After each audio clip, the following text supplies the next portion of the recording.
I wish I didn't have a cold. My Mexican brothers and sisters are gonna heal me. Mexico City was one of those truly special residencies. It was unbelievable. I think it will go down in everyone's memory bank as one of the most special times in Metallica's history.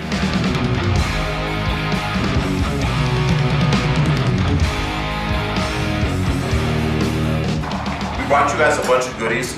We have about, I don't know how many pages of storyboards. This is essentially the narrative. It's every single scene storyboarded with the exception of the riot that's yet to come. We also brought you guys a lookbook. We have the rider on a horse. He's pretty badass. We also have the little man. Now you guys have not had an opportunity to see the little man quite yet. Guacamole. Nice. Creepy. We started the tour in Mexico City. You know, the theory was basically how many shows did Metallica need to play to both warm themselves up, warm up the stage, instruct the director or have the director instruct us about what we should do or what he should look for, because he's never shot Metallica before. I knew that we needed to be in one place to work on the show for a long time. We needed to be somewhere where we could work on the show, not work on loading in and out. You did the right thing.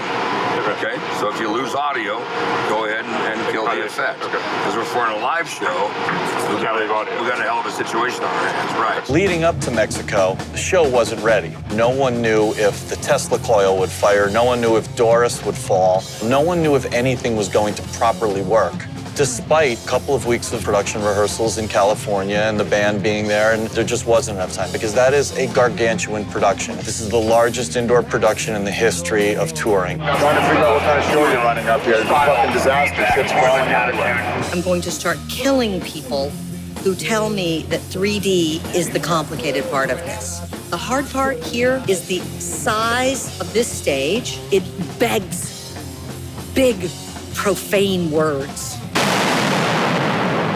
What we did back in the pre-internet days was we had a lot of little incidents happen. Fires here, errant pyro going off to the point of where the whole show basically fell apart. And so our narrative on this tour is essentially the same thing. Just so you know, this is gonna be good for I'm a spot up, and when the truss falls, it's supposed to be an explosion.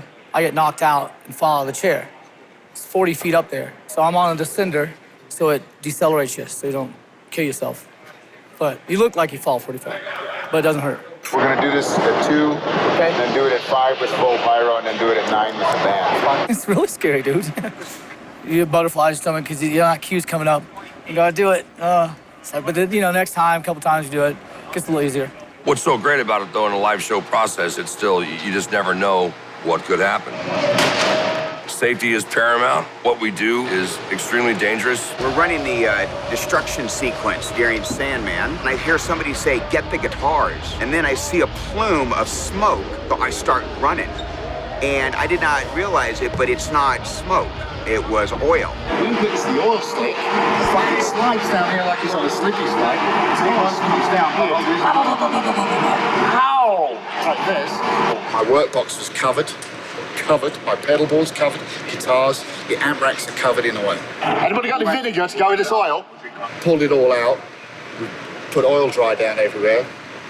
I'm just leaning on this. It's not really something I know how to use. It'll be like a bad garage floor. Then we'll get ready for the band in a couple of hours. We hope. Bring us in, bring it in, bring it in, bring it in. Peter, one of our managers, had a clear vision that the toilet was going to be great. And call it age or being in a band 30 years, you know, having a toilet come down at the end of your show, it's like, really? It was just too damn clean before. I had to get in there and tag it with metal up your ass. So at least it gave it a little more of a garage feel.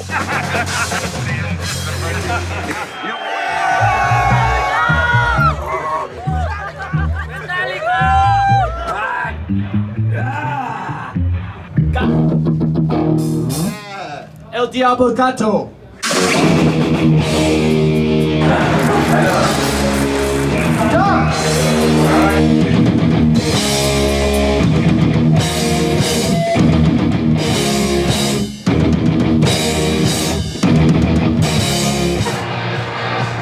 Hey, this is the first show to go on sale. It's gonna be wild. Yes. So we're gonna have to match the crowd, all right? Yeah. So let's have a kick-ass show, shall we? Hell yeah. Everyone be safe. All right. 2, 3.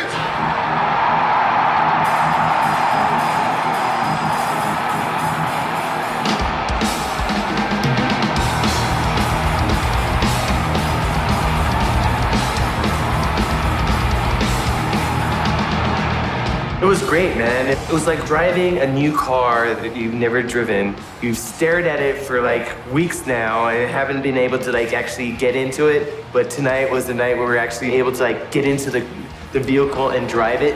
And it was fantastic. We've been playing in the middle of the arena for the better part of 20 years. It's a lot of fun. 148 years old.